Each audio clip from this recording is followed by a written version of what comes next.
Este programa tem um apoio da construtora Rudine Rodarte, do projeto à construção, tudo em um só lugar. Ligue agora e faça um orçamento 98528-3262. 98528-3262. E o nosso Instagram, @Rudine Rodarte Construtora. Você que está enfrentando momentos difíceis, lidando com a depressão, pensamentos de suicídio ou desânimo que parece não ter fim, saiba que você não está sozinho. Estamos aqui por você. Mande seu pedido de oração pelo WhatsApp 99425-4833, mais uma vez 99425-4833. E tenha certeza de que estaremos orando por você com todo carinho e amor. Cursos gratuitos de Espiritismo? É isso mesmo, totalmente gratuito. Venha conhecer essa doutrina maravilhosa que tanto consola. Anote aí o nosso telefone 99969-9230. Mais uma vez, 99969-9230. Os cursos acontecem todos os sábados, das 17 às 19h30. Venha transformar sua vida. Esperamos por você.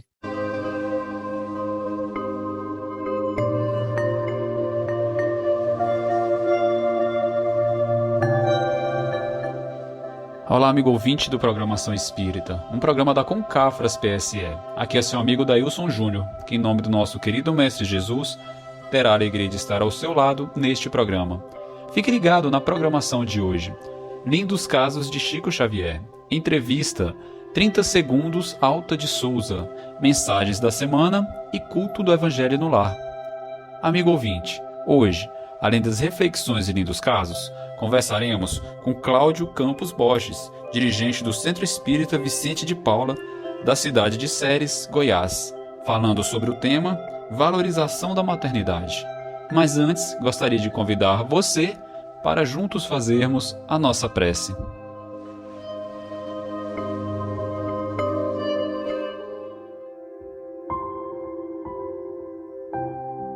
Senhor Jesus, envolva-nos na Tua paz, que possamos emitir boas vibrações para o nosso planeta e que o Senhor seja o consolo para todos nós que somos doentes do corpo e da alma. Abençoa aqueles que nos ouvem, seus lares e familiares queridos. Que o seu amor seja uma luz a nos guiar hoje e em todos os dias das nossas vidas.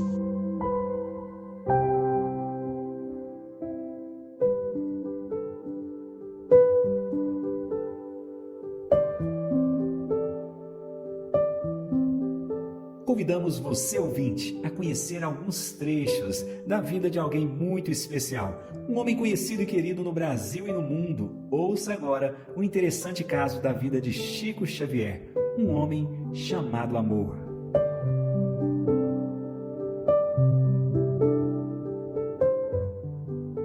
A madrinha do Chico, por vezes, passava tempos entregue à obsessão. Assim é que, nessas fases, a exasperação dela era mais forte. Em algumas ocasiões, condenava o menino a vários dias de fome.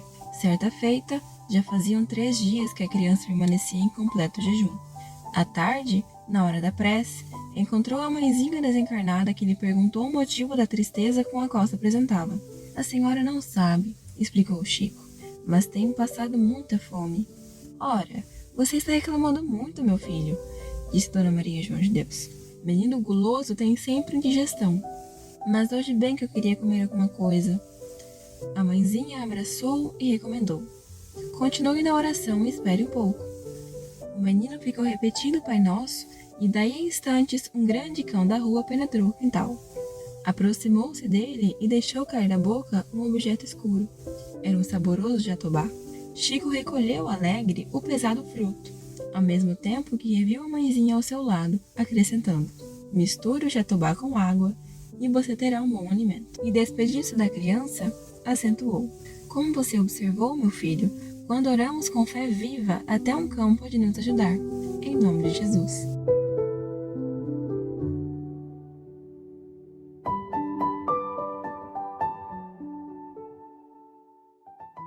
Amigo ouvinte, conversaremos hoje com Cláudio Campos Borges, dirigente do Centro Espírita Vicente de Paula, da cidade de Ceres, Goiás, falando sobre o tema valorização da maternidade. Olá, que Deus nos abençoe. Hoje é um dia especial para todas as famílias, o Dia das Mães.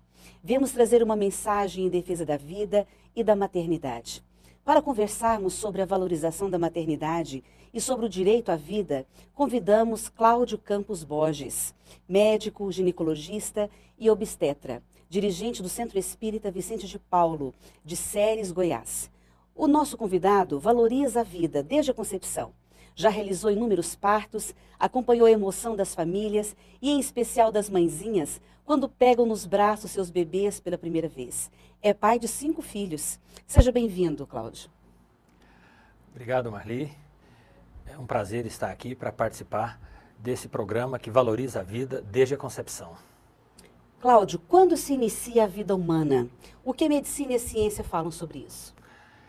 Uma importante pergunta para a gente entender a vida, a concepção, a união do espermatozoide com o óvulo. Ali é o marco de um novo ser, é o marco do início da vida humana, é o marco daquela existência.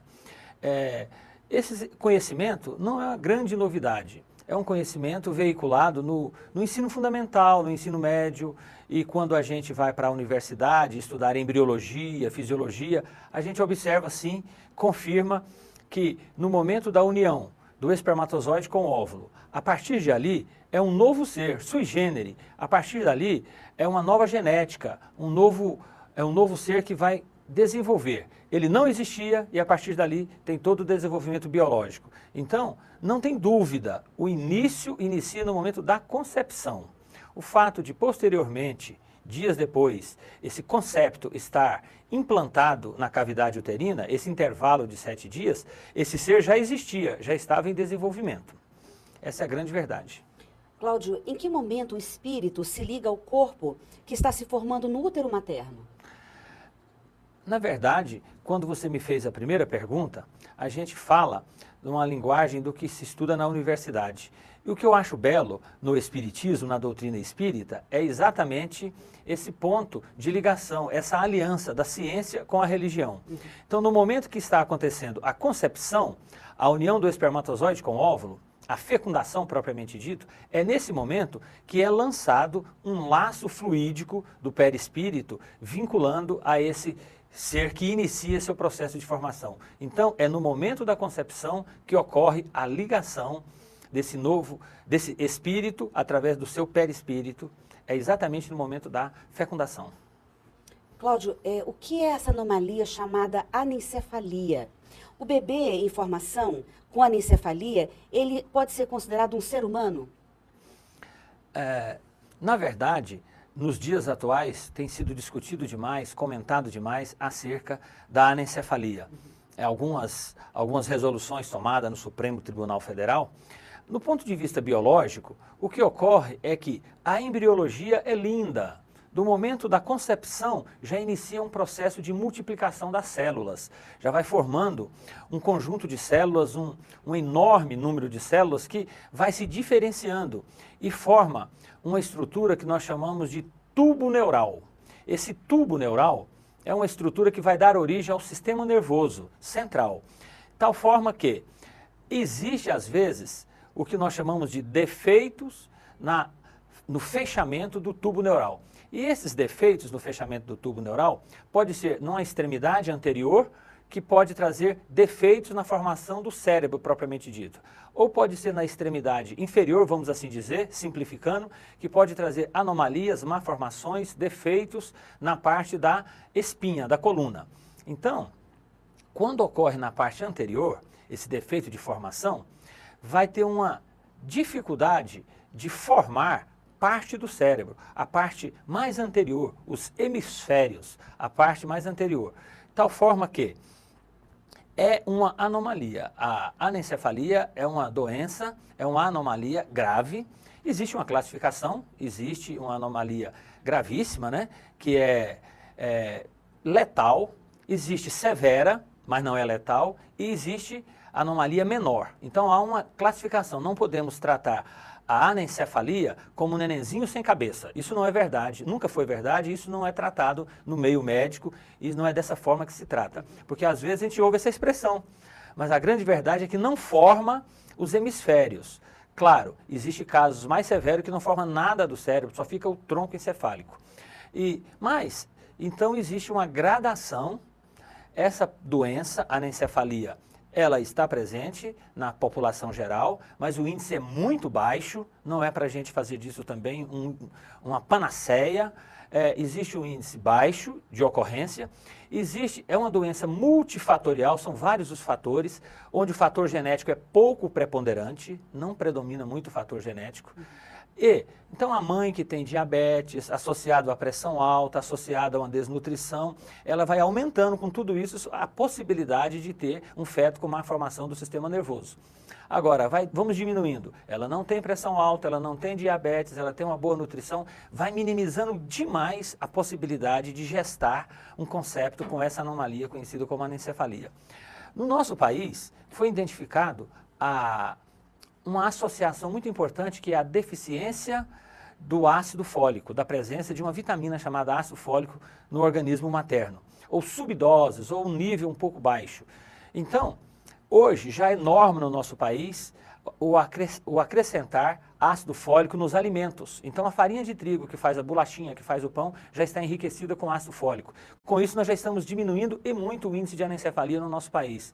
Hoje, nós, os médicos, estamos atentos para quando formos pensar em dar assistência para uma mulher que quer gestar, lembrar para essa mulher que a gestação são 12 meses, ou seja, os 3 meses antes da concepção, merece toda uma atenção, inclusive reposição de ácido fólico. A pessoa que quer gestar, se ela tiver essa atenção, de 3 meses antes, já procurar o obstetra, o médico, já fazer uma avaliação, ela já vai minimizando muito a possibilidade de malformações, a possibilidade de defeitos dos mais diversos. E aí vem também o pré-natal, o acompanhamento ao longo dos 9 meses. Então, uma pequena dose, 0,4 mg de ácido fólico, tem reduzido significativamente o índice dessa anomalia no nosso país. Claro, nós podemos dizer então que o bebê com anencefalia, ele é um ser humano. Não tenha dúvida, é um ser humano que tem uma má formação. É uma má formação que pode ser letal, severa ou menor. Não é uma má formação 100% letal, não é verdadeiro. Então, como existe, é um ser humano bem completo e tem essa má formação do sistema nervoso, como poderia ser má formação de outro órgão.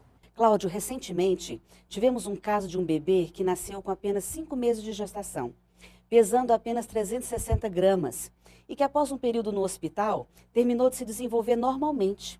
Como a literatura médica e mesmo a espírita explicam este tipo de caso? Marli, na verdade, a gente está num programa, num processo de evolução. Tudo evolui, tudo progride.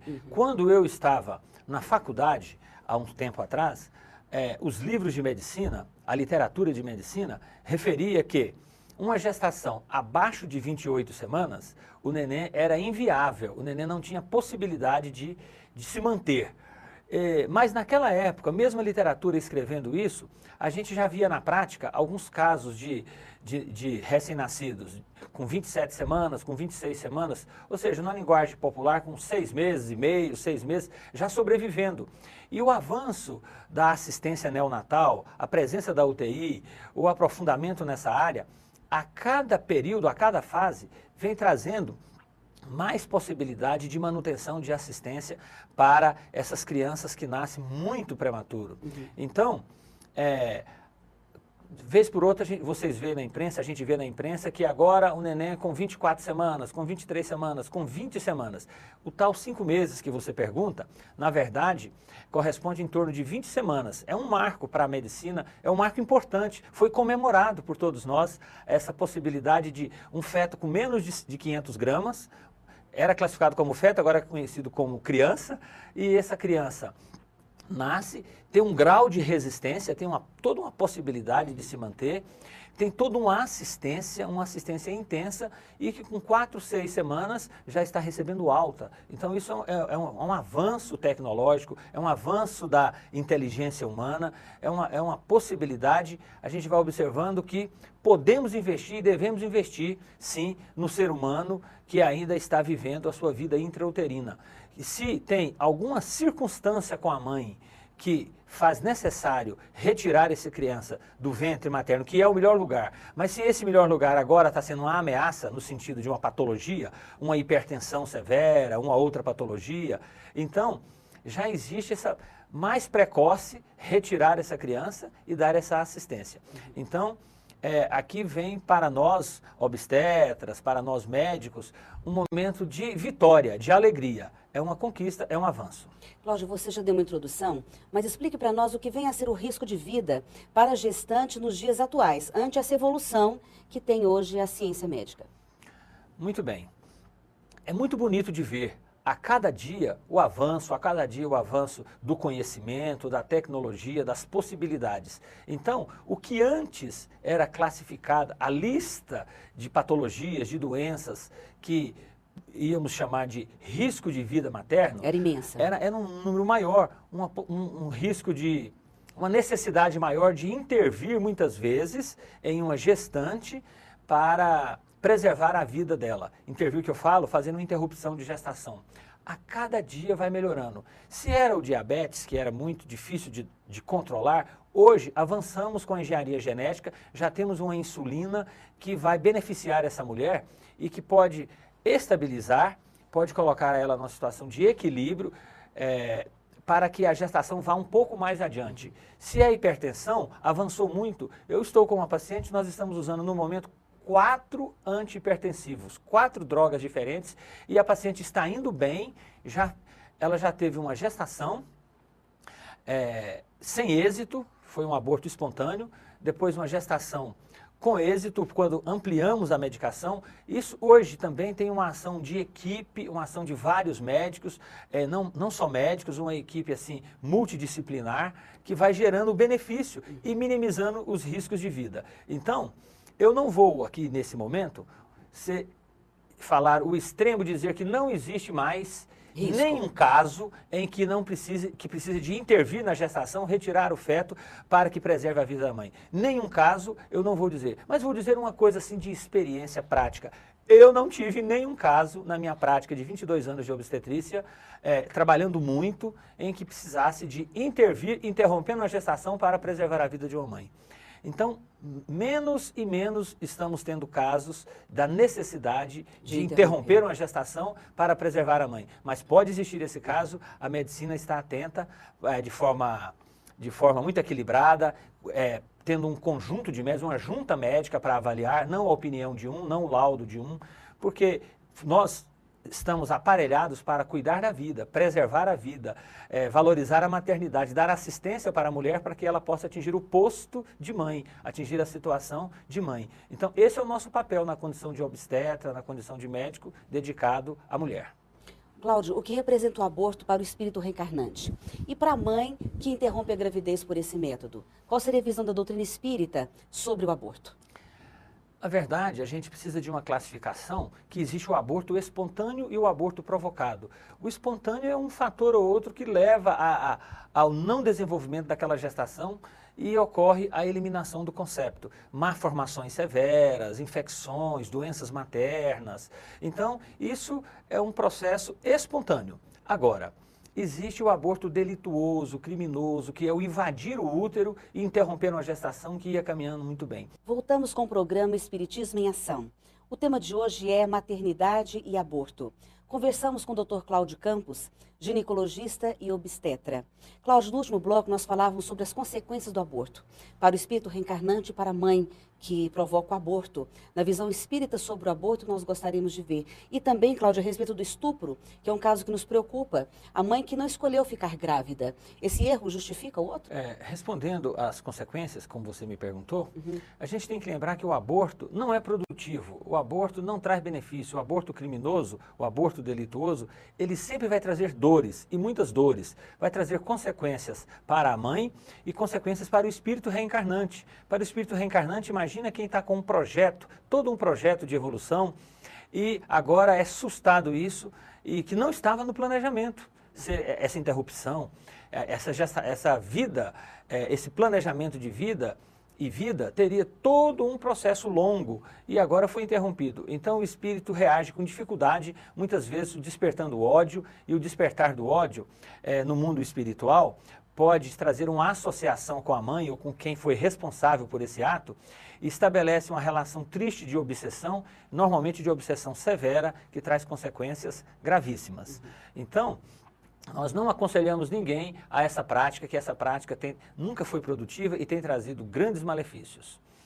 Em relação a uma gestante, a uma mãe, a uma mulher que está na condição de carregar um neném no ventre e que esse neném foi em função de uma violência sexual, de um ato violento, de um estupro, essa pessoa precisa de muita assistência, essa mãe, muito apoio psicológico. Mas uma coisa é certa, se ela fizer uma reflexão mais profunda, é um caso muito especial de ela ser concebida por essa maneira tão agressiva, tão triste, e ela deve valorizar essa gestação. Isso é o recado que a gente passa para essa mãe. Para quem está em torno dessa mãe, dar o apoio para essa mãe, inclusive psicológico, médico, familiar, porque ela vai precisar de apoio. Mas, na verdade, um erro não justifica o outro. Não se justifica invadir o útero e destruir essa criança, porque ela foi construída a partir de um ato em que não houve a vontade da mãe naquele momento, mas houve uma ação violenta.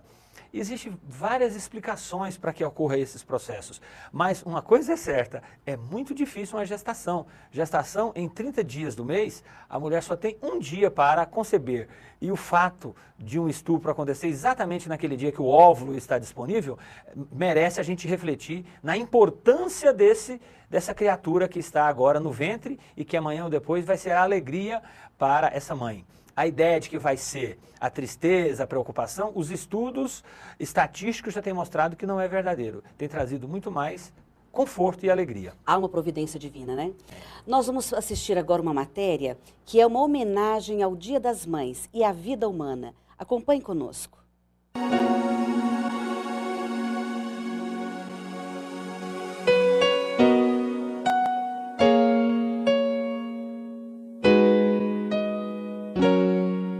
É preciso pensar um pouco nas pessoas que ainda vêm, nas crianças. A gente tem que arrumar um jeito de deixar para eles um lugar melhor, para os nossos filhos e para os filhos de nossos filhos. Pense bem.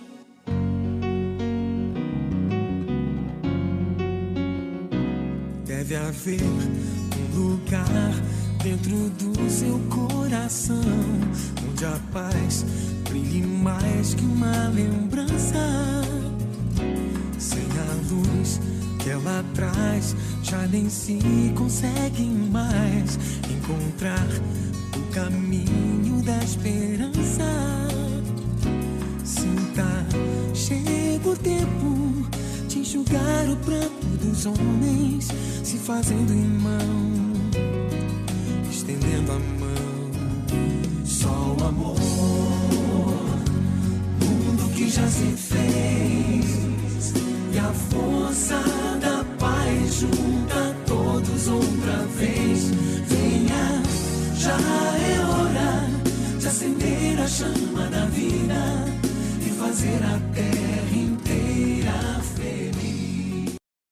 Ajude a construir um lar de amor e esperança. Em breve, a Casa Lar Casa do Caminho Francisco de Assis será um lar seguro para 20 crianças, oferecendo amor, cuidado e um novo começo. Mas para que esse sonho se torne realidade, precisamos de você.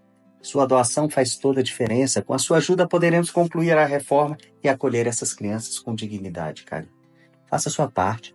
Doe para o Pix 30 832 855 0001 40. Novamente, 30 832 855 0001 40. E o nosso contato de WhatsApp é 98528-3262. Cada contribuição é um tijolo de amor na construção desse lar. Juntos, podemos transformar vidas. Venha conhecer o nosso trabalho voluntário, o Ônibus Expresso Caridade, que está todas as sextas-feiras à noite, levando nas ruas o acolhimento e a dignidade a quem mais precisa, através do banho quente, doando roupas novas, corte de cabelo, sopa quentinha e também os ensinamentos de Jesus, proporcionando não apenas assistência material, mas também um conforto para a alma. Juntos podemos transformar vidas. Para saber como participar ou fazer sua doação, entre em contato conosco pelo WhatsApp 99425-4833. 99425-4833. O bem que você faz hoje ilumina o caminho de alguém amanhã. Venha conosco nessa missão de amor. E siga o nosso Instagram, @Expresso Caridade. Você que está enfrentando momentos difíceis, lidando com a depressão, pensamentos de suicídio ou desânimo que parece não ter fim, saiba que você não está sozinho. Estamos aqui por você. Mande seu pedido de oração pelo WhatsApp 99425-4833, mais uma vez 99425-4833. E tenha certeza de que estaremos orando por você com todo o carinho e amor. Cursos gratuitos de Espiritismo? É isso mesmo, totalmente gratuito. Venha conhecer essa doutrina maravilhosa que tanto consola. Anote aí o nosso telefone 99969-9230. Mais uma vez, 99969-9230. Os cursos acontecem todos os sábados, das 17 às 19h30. Venha transformar sua vida. Esperamos por você. Quais são, Cláudia, as possíveis alternativas para que uma mãe em desespero e que pensa em realizar o aborto não efetue? Para uma mãe que está em situação grávida, em situação de desespero, existem várias alternativas. Uma coisa importante é entender que a pior ação é a prática, a realização desse aborto. Então, tudo que puder ser feito para evitar essa ocorrência deve ser feito. Então, deve procurar sim. Por exemplo, a casa espírita tem apoio, tem mecanismo, deve procurar os familiares e mais, os familiares, o parceiro, os amigos têm que estar atentos, porque se a pessoa está em aflição, ela está com a possibilidade de realizar esse ato que vai trazer consequências graves para essa pessoa e para o concepto e para todos. Então, tudo pode ser feito no campo do acolhimento. A gente entende que buscar acolher essa mãe, encaminhá-la para o centro espírita e esclarecer, apoiar, amparar. E para você que está em desespero, achando que não vai ter condições de cuidar do seu filho, não esqueça da possibilidade da adoção. Uma vez deu à luz, você pode viabilizar, vai ser viabilizada a adoção. Existem muitas mães, muitas pessoas que querem ser mães e que têm dificuldade, às vezes não têm nem a possibilidade, estão à espera de um neném, vamos assim dizer. Agora, quando eu digo dessa forma, eu digo que você pensa na adoção porque ao longo desse período, o que pode acontecer é que ao dar à luz, você vai estar mais sensibilizada e já vai estar recebendo sua criança. Não faça o aborto. Em Séries, nós temos uma casa, instituição espírita, que tende a amparar as crianças.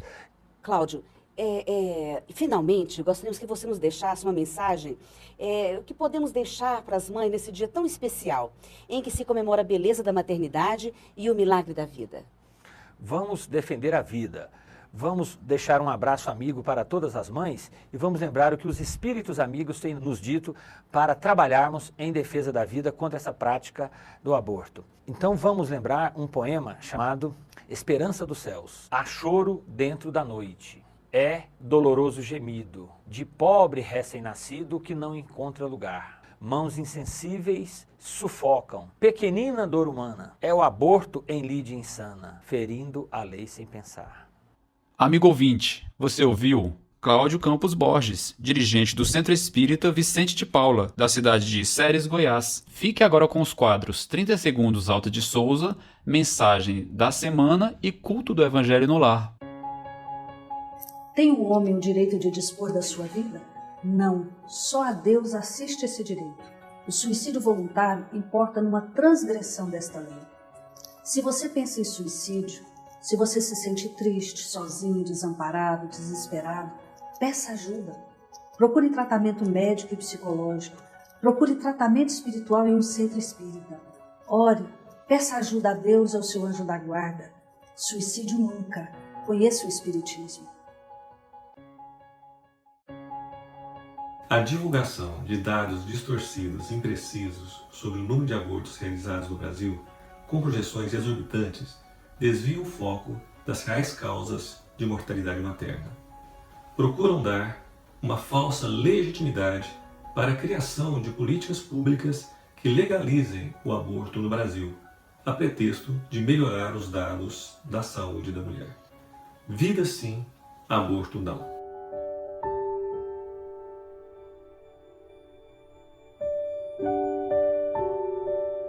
Havia, ao tempo de Herodes, rei da Judéia, um sacerdote, por nome Zacarias, da turma de Abias, e sua mulher era da raça de Abraão e se chamava Isabel.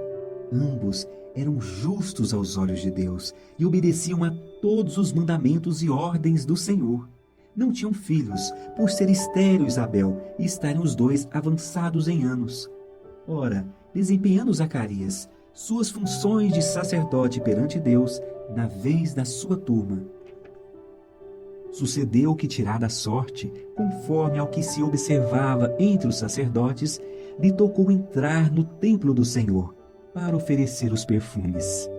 Evangelho de Lucas, capítulo 1, versículo de 5 a 9.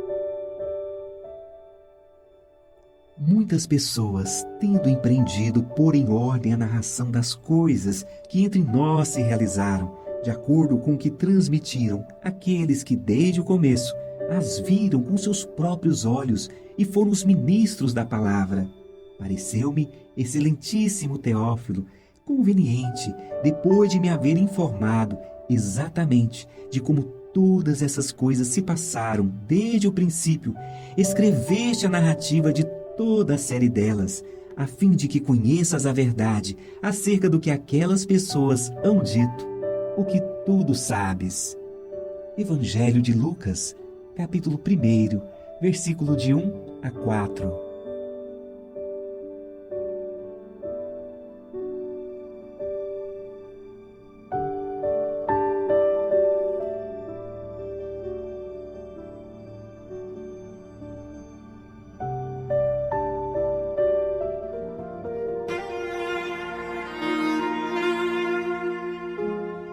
Apresentaremos agora uma atividade que proporcionará momentos de paz e compreensão para toda a família. Conheça o culto do Evangelho no lar e implante esta ideia.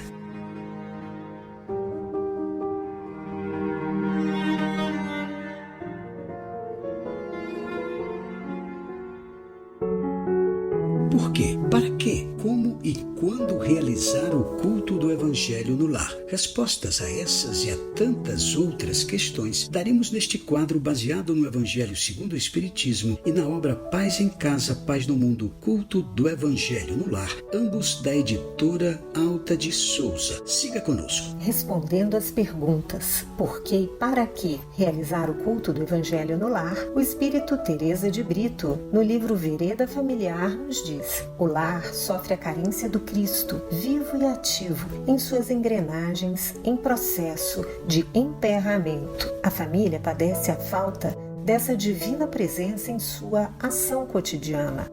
Diante da presença de Jesus, por meio da oração e do fraterno diálogo, mantidos no íntimo doméstico, toda a visão do mundo se modifica para melhores perspectivas. Os entendimentos dão-se respeitosa e maduramente. Como realizar o culto do Evangelho no lar? É muito simples. Primeiro, você e sua família escolhem um dia na semana, no horário em que todos, ou pelo menos a maior parte da família, possa se reunir para o culto. E no dia combinado, harmonize o ambiente, desligando a TV e deixando uma música suave e tranquila que transmita bem-estar. Enquanto isso, prepare uma jarra com água para ser fluidificada.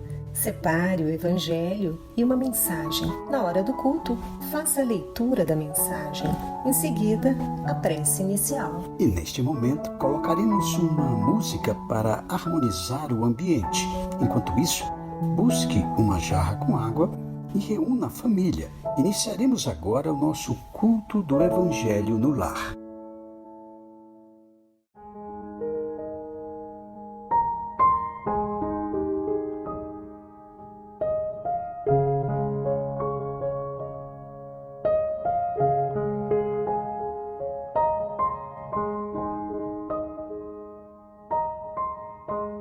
O silêncio fala. Nos dias de provação maior, quando tudo em torno de ti pareça problema sem solução, anima-te mais intensamente ao próprio trabalho. Não compliques a vida com lamentações suscetíveis de prejudicar o caminho dos outros. Não dramatizes os obstáculos em que te encontras, perdendo tempo. Continua agindo e servindo para o bem. O teu silêncio falará por ti muito mais. Emmanuel.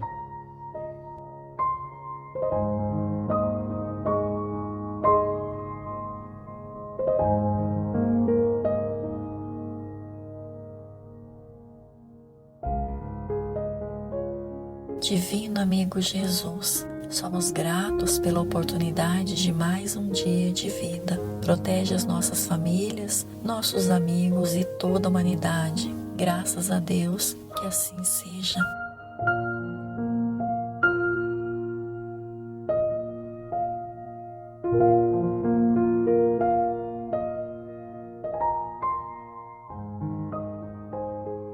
Evangelho segundo o Espiritismo, capítulo 1. Não vim destruir a lei. Itens 1, 2, 6 e 9. Item 1. Não penseis que vim destruir a lei ou os profetas. Não os vim destruir, mas cumpri-los. Em verdade vos digo que os céus e a terra não passarão, sem que tudo o que está na lei seja perfeitamente cumprido até o último iota e o único ponto. São Mateus capítulo 5, versículos 17 e 18. Muito bem, Sebastião. Esse capítulo do Evangelho, capítulo 1 do Evangelho, não vim destruir a lei.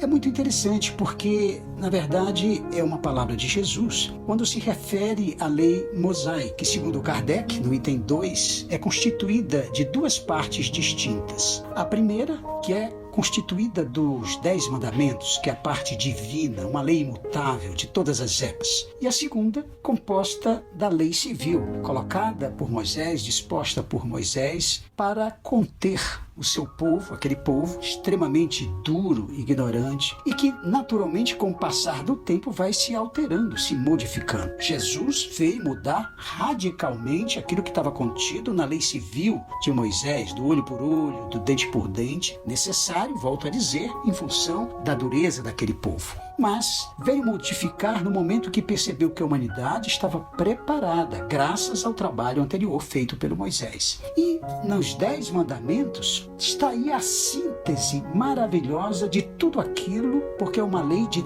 todos os tempos, de todas as nações. E aí constituída por a lei primeira, primeiro mandamento: eu sou o Senhor, vosso Deus, e não adorarás nenhum outro Deus. O segundo mandamento: não utilizeis em vão o nome do Senhor. O terceiro: recordai de sacrificar o dia de sábado. O quarto: honrai a vosso pai e a vossa mãe. O quinto: não cometereis adultério. Não roubareis, não prestareis falso testemunho, não desejareis a mulher do vosso próximo e não cobiçareis a casa, nem o servo, nem a serva, nem o boi. Portanto, aí a síntese maravilhosa, não é, Regina?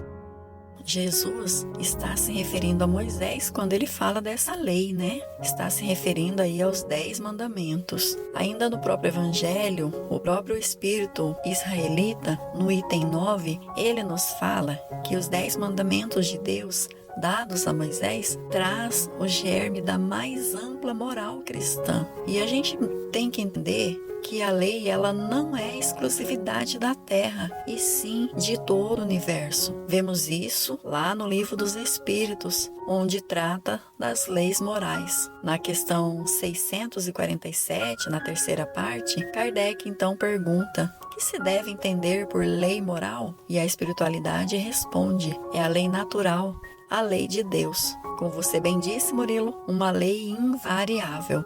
Isso mesmo, Regina. Agora você vê, no item 9, Regina, a nova era, o espírito israelita ele vem falar que Deus é único. E Moisés é o espírito que Deus enviou em missão para tornar-se conhecido, não só pelos hebreus, mas também entre povos pagãos. O povo hebreu, continua ele, foi um instrumento que Deus utilizou para revelar-se por intermédio de Moisés e dos profetas. Então é preciso, Regina, ressaltar, apesar de aí 4.000 anos, papel fundamental de Moisés, que preparou aquele povo extremamente ignorante, pavimentando o caminho para o advento do Cristo. Isso é fundamental ressaltar, não é, Regina? Um vem complementando o outro, Moisés era para aquele povo daquela época com seus ensinamentos rudes, e depois veio Jesus com seu amor, com a sua afabilidade, e na sequência nós temos o Espiritismo, que nos traz à nossa época uma melhor explicação, nos fazendo relembrar tudo que Jesus já havia nos ensinado. Isso mesmo, Regina. E a gente tem que mais uma vez ressaltar que a moral ensinada por Moisés, ela era extremamente adequada ao estado de adiantamento em que se encontravam os povos, a que fora convocado a regenerar. E esses povos quase primitivos, quanto, vamos dizer assim, ao aperfeiçoamento de suas almas, não compreenderam que se poderia adorar a Deus de forma diversa dos holocaustos, por exemplo. Daí a relevância do papel de Moisés, que ao longo de décadas conseguiu conduzir esse povo para um outro estágio. E mais uma vez, preparando, portanto, assim, o advento daquele que modificaria radicalmente as eras, que foi Jesus, que será objeto, naturalmente, de um estudo aprofundado e novo episódio do nosso culto do Evangelho no Lar. Suas considerações finais aí, Regina, para nós? Bem, que o Antigo Testamento ele traz a personificação de Moisés e o Novo Testamento a personificação no Cristo. E já o Espiritismo, sendo uma terceira revelação, não traz personificada em nenhum indivíduo, até mesmo porque é produto de ensinamento dado não somente por um homem, mas pelos Espíritos, que são as vozes do céu sobre todos os pontos da Terra. Isso aí será objeto de novos estudos, Regina. Caminhando então para o encerramento do nosso culto do Evangelho no Lar, ouçamos agora a prece final com a fluidificação da água.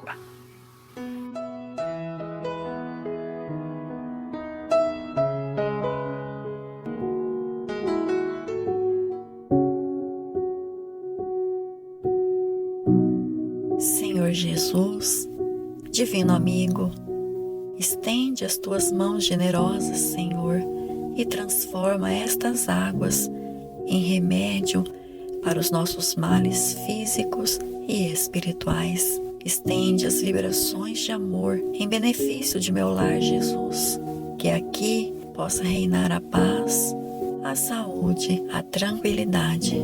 Graças a Deus, que Deus seja louvado. Faça uso da água fluidificada.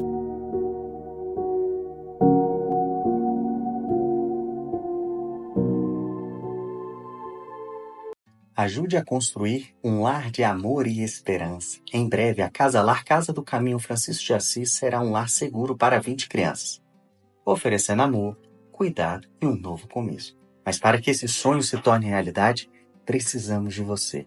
Sua doação faz toda a diferença. Com a sua ajuda, poderemos concluir a reforma e acolher essas crianças com dignidade, cara. Faça a sua parte. Doe para o Pix 30 832 855 0001 40. Novamente, 30 832 855 0001 40. E o nosso contato de WhatsApp é 9 98528-3262. Cada contribuição é um tijolo de amor na construção desse lar. Juntos, podemos transformar vidas. Você que está enfrentando momentos difíceis, lidando com a depressão, pensamentos de suicídio ou desânimo que parece não ter fim, saiba que você não está sozinho. Estamos aqui por você. Mande seu pedido de oração pelo WhatsApp 99425-4833, mais uma vez 99425-4833, e tenha a certeza de que estaremos orando por você com todo carinho e amor. Cursos gratuitos de Espiritismo? É isso mesmo, totalmente gratuito. Venha conhecer essa doutrina maravilhosa que tanto consola. Anote aí o nosso telefone 99969-9230. Mais uma vez, 99969-9230. Os cursos acontecem todos os sábados.